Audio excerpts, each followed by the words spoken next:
What's up, guys? I am very excited to bring this topic to you guys today because this is a topic that is close to me, close to my heart. And before I even found out about Transurfing, I had been using this in my life. Actually, back in middle school was the first time I heard about this from a friend of mine named Luke. And he was a pretty analytical, you might call him like a nerdy type of guy, and he basically would come and he would bring this up to me and be like, have you ever tried this? Have you ever tried lucid dreaming? And I'm like, no, and he would explain like all these different things he would do when he was in his dreams and all the different crazy stuff that this guy was up to. And then actually 2 summers ago, I really started doing this. I got a book called Introduction to Lucid Dreaming. And I was doing daily all the exercises in the book and nightly, all the different things that it said, and I was actually able to achieve lucidity after doing this for a few months straight, almost every night. And every single thing that was happening in my dream, it seemed like magic because the things I was dreaming about were actually starting to happen in my reality.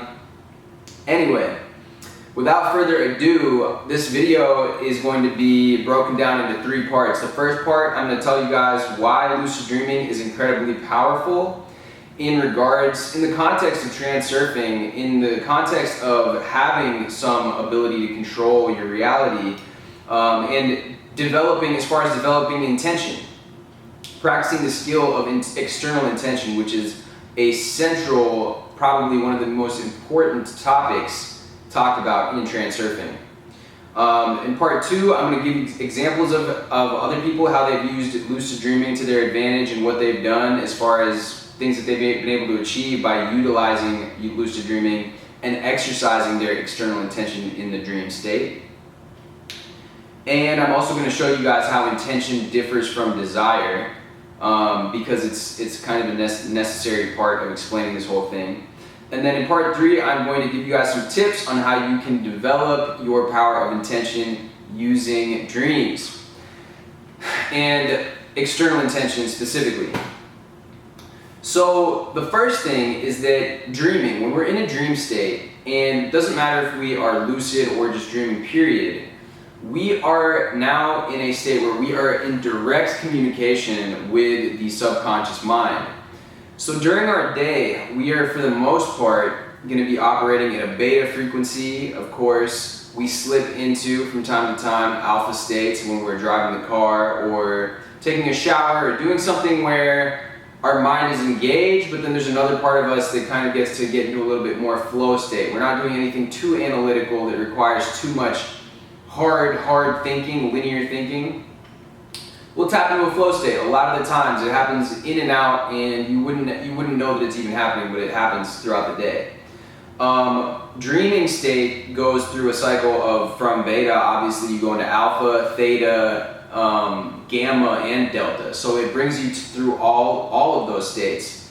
And when you are transitioning to those states, your body is now in a state where, if you notice when you dream, your breathing eases up. When you're asleep, you breathe deeply. Your whole mechanism is recharging. Your entire body is recharging because you're in a state of non-resistance. You're in a state of surrender, I suppose, that allows your body to build up energy.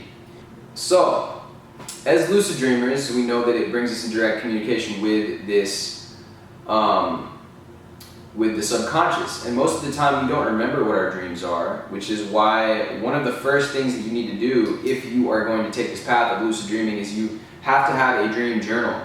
I leave my phone, which is my alarm, on top of my notebook and my pen right here every morning, so that as soon as I wake up, and I know that my motor coordination is terrible, I just scribble down exactly what I can remember from the dream. And I make sure that I do that, because if I don't, I end up forgetting. And even as much as a couple minutes go by, even just going to the bathroom, oftentimes you will forget what it is that you just were aware of. So that is the first foremost thing that you have to do is it's dream recall. And by doing this, practicing a dream journal, you are going to be able to start remembering all your dreams. And you're going to be like, oh yeah, like I can't believe this. So when you look back on your dream journal, you'll, just by reading the few things that you wrote, you'll remember, it'll bring back like the entirety of the dream, all the feelings that you had, all the visual things, the amazing things that you saw, which are oftentimes more intense and more vivid than even our waking life is. So here, this is key right here. We can practice the use of external intention and make matter in the dream instantly conform to our intention. That is one of the reasons that dreaming is so powerful, that lucid dreaming is so powerful, is because as we know, in this world of the dual mirror, the physically manifest world is inert. So we could be thinking of, for instance, I want a new pipe, I want some new glass. And in our waking state, we could think that and say, okay, well, I guess I should go down to the shop and see what kind of stuff they have. Maybe once you get there, you're thinking, okay, well, I've had plenty of glass pipes recently. I've had other glass pipes that are just regular, so I think I kind of want to have a bubbler this time.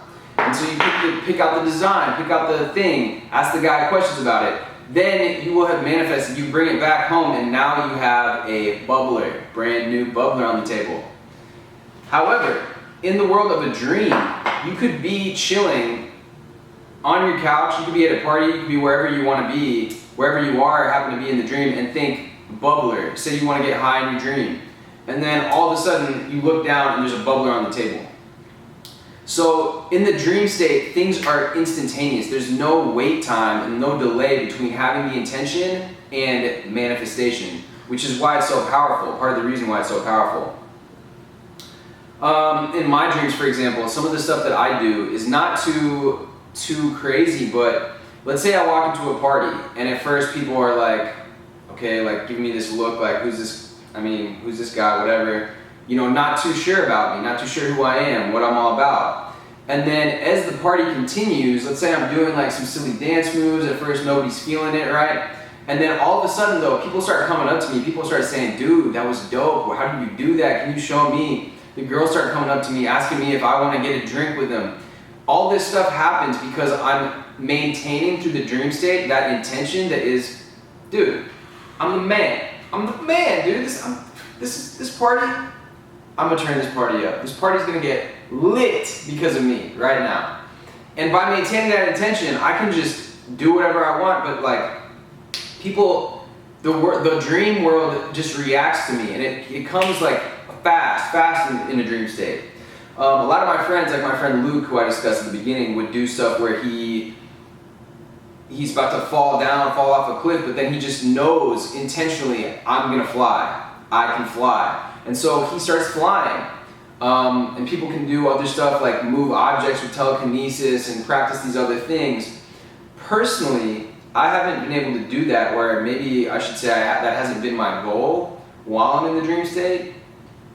The things that I do are a lot more within the realm of my perceived possibility. So my soul, my deepest part of me, can truly feel like I know I can be the man at the party, or I can go and talk to this person, or I can go and coordinate these different events and set up the yacht to come pick us up from the port to go have a party. I'm just giving you guys examples of stuff that I've had in dreams before, but it's not necessarily that the deepest part of me is like, no, I totally accept right now that I can fly. Like I know 100% I can fly. Because I think that if I had, I would have had that experience in a dream by now, which I haven't. So it's not like I'm altering every little thing, but what you do notice is that as you continue to do this process, if you build up some momentum, if you are writing in your dream journal every morning and recalling all of your dreams, you are going to start more and more and more experiencing in your dream exactly the types of scripts and decorations that are suited towards your liking. This is what I notice when I get into the habit and practice of this, is things just start kind of going my way. I'm not necessarily doing anything, and this is the key distinction. I'm not going and trying to force things to happen. I've just maintained this attitude, well, you know what, yeah, actually, that makes sense that happened like that. Or as it turns out, this is what's going on. And that's a key distinction between internal versus external intention. Now, another thing that you can do while dreaming is you can practice a state of peak performance. So there's this guy named Matt Belair, and he trains athletes, professional athletes, and he has actually been doing, with his coaching, he's been training all kinds of athletes. One of the recent videos that I watched of his on his channel, you can look him up, I highly recommend checking the guy out. He's got a lot of good videos on there and interviews. He says one of his recent clients has been trying to throw a double front flip heel clicker and be the first person in the world to do this on motocross, I believe it was. So his coaching was to every day spend 1 hour visualizing doing this trick, doing the double front flip heel clicker. So after 1 week, or maybe it was 2 weeks of this training, he landed his first double front flip. And then shortly after that, he was able to add the heel clicker to it. And it was just through doing this, which is the intention. It's the intention is defined as the process of achieving. Intention realizes itself by acting. It doesn't ponder about whether this is achievable or not. The decision has already been made, and so all that remains is to act. In contrast, desire realizes itself by creating an excess potential of one's wish to reach the goal. So one example that you could think of is, say that he was going to win some medal for achieving this, for doing this flip. Then maybe that what his focus on was that desire, that medal, that outcome. And so he's exclusively putting all his focus and energy and vibration into just the outcome. That's creating an excess potential because it's developing all kinds of importance. Balancing forces are coming into effect, and now all of a sudden he is actually distancing himself from that reality because the importance is now so high that the balancing forces are balancing that out for him. Whereas intention gets rid of the excess potential because it burns it up through action. By taking action, we burn through excess potential. As you know, desire in itself takes you nowhere. The greater the desire, the more active the counteractions of the balancing forces will be. And it doesn't necessarily matter that we don't know exactly how this works. I'm not a quantum physicist, and I would guess that a lot of you watching this video aren't either. But what does matter is that we are able to understand what's going on a practical level, so that we know, okay, just going to take some action on this, lower that importance, and get it done. Another person, Joe Dispenza, has been using this as well, and in his workshops and through his teachings, he's been people are healing themselves of diseases, terminal diseases, cancer, things of this nature by slipping into a state which goes through the alpha state and then theta states of the brain waves, and doing this, which is the same state, same consciousness, similar at least, what we're accessing when we are in a lucid dreaming state. And in the book by Maxwell Maltz, Psycho-Cybernetics, there have been other cases of skiers practicing different tricks, different abilities that they were able to achieve through practicing in the dream state that they were not able to. Say you make one small error doing this double front flip or doing this ski jump is absolutely fatal. There's absolutely irrecoverable consequences that will come from this. So there's not really an opportunity to practice it in person as much as the opportunity to practice in a dream state. You can do it over and over again. Now, we talked a little bit about the difference between desire and intention. And note that desire is directed at the goal itself, while intention is directed at the process of achieving the goal. And this is why lucid dreaming is so powerful, because When we choose a script in a dream, it is not done so with the desire for a script. It is done so with aiming at that script. By thinking, this is where I actually want to go. And through this in the dream, because it happens so quick, there's no time delay, we can actually get that feedback right away. Oh, did it work? Now we're sort of developing a feel, oh, this is what intention is. This is how it's done. Because now we're getting our body in a state where we are able to do that. One thing that you could even equate it to, this is probably a terrible example, but going out drinking with some friends, you begin to get loosened up. I have a lot of friends that in the past were so, like I said, my friend Luke, so analytical, so logical, not as much social, but when you get a little bit of alcohol into you, then you kind of realize, oh, this is what it's like to be slightly more loose. Maybe I can, carry this over into times when I'm not getting, not drinking. With a steady intent to get the desired, not contemplating, and not desiring, not sitting around stewing about in these emotions and this turmoil of, I wish I could have that thing. You are simply having and acting. And one example that he uses, which I think is great, is going to your mailbox, picking up the news. You are simply picking up what is yours. You are not desiring the news, you're not desiring the mail. You just take it because it's yours. So if you want to fly in a dream, you are not pondering, you are not going to get anywhere by sitting around and pondering. In order to fly, you simply need to get yourself up in the air using intention. Thoughts phrased as I want something automatically create excess potential because now you're putting yourself on a different scale. By saying I want, you are also implying I don't have. And you're pretty much explicitly saying I don't have this by thinking I want that. And that just creates that desire right there. That desire is not going to get you what you want. It is the intention, which is the aiming towards the goal, that is going to get you there. As we talked about this, intention dissolves balancing forces, action dissolves them.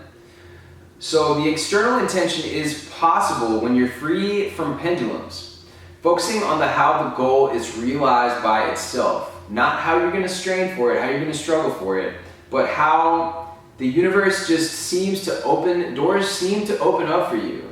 Things seem to perfectly happen and to fall into place. We don't know how it's happening, but it just is. Simply allow the goal to be realized on its own. Implied is that you have connection to a variation in the space of variation where that goal exists already and you are just choosing it. So you have that confidence. You have that confidence that it's there, so you're just reaching for it and taking it. Whereas internal intention can be thought of, I insist that. External intention is the circumstances are such that, and as it just turns out that another reason, so here's the point that I want to leave you guys with, is that lucid dreaming, one of the reasons it is so powerful is because, much like in the beginning of Space of Variations, where he meets the overseer, and the overseer is like, man, this guy, just like all the rest of them, he's complaining about what's here. He doesn't fully understand what choice he has, what freedom he has. His scope of awareness is so small. And the crazy thing about lucid dreaming is that in order to lucid dream, we must activate the overseer in the dream. And as soon as we do this, we are now in a state of lucid dreaming because now we have that meta-awareness. We've pulled back and said, okay, I know that I'm in a dream right now, and actually this is what I want to go do. Or maybe this is what I want to go do. And every decision that we make in our dream, we have that freedom to do whatever it is that we want. Anything that we want, we can do in a dream.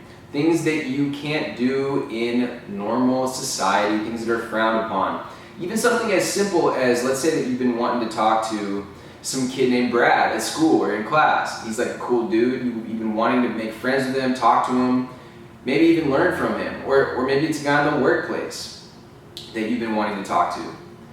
You can now just, in your dream, say, Brad comes up and starts talking to me. And as soon as you have that intention, he's going to come up and start talking to you in the dream. Now, real life doesn't always work like that. So that's what's so powerful about this. Same with a romantic interest that you might have in daily life. And in the dream, you could say, okay, Jessica's coming up to me right now, and this is my chance. Do whatever it is that you want to do. You can do anything that you want because it's a dream. So it's very, very, very powerful stuff. It's a phenomenal way, the best way. I mean, he brings this up multiple times. I know that in the book he does talk about some dangers that go along with this, but I've been doing this for years, and there's people that I know as well that we've never had any problems with it. So I feel safe off my own experience recommending it to you guys, and at least sharing some more valuable information that hopefully you guys are gaining some value from this. So the same is true while you're awake. In order to lucid live, or in order to really utilize and be able to utilize this powerful magical force that we have at our disposal called external intention, we have to begin lucid living. So one example or analogy that's helped me a lot with this is think of yourself in a video game. You are the character. Let's say you're playing Grand Theft Auto and you get your car stolen.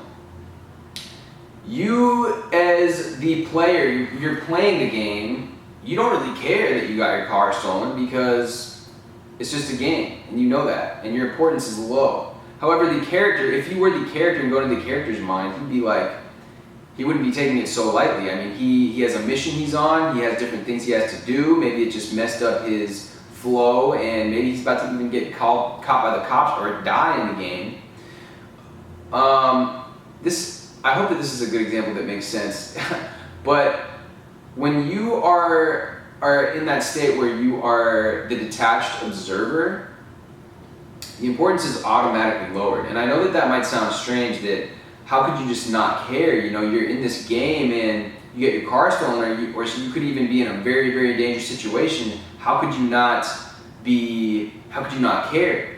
But that's the distinction, is it's not that you're not caring, it's that you are not getting overly emotionally involved and in feelings that are not serving you. Emotional states which are states of desperation, states of struggling, states of just all the things that come with a very, very high attachment to the outcome. You are letting go of those, foregoing those for a more calm state where you actually now are able to have that meta awareness, have that awareness that says, hey, it's all good, because you know, when you're so far in it, sometimes you don't have the full perspective. So activate your overseer, rent yourself out, care without worrying, and intend without desiring. Easier said than done. I would love to hear you guys, if any of you guys have been doing lucid dreaming, and if any of you guys want to hear anything more specific about in regard to transurfing, I would love to hear from you guys.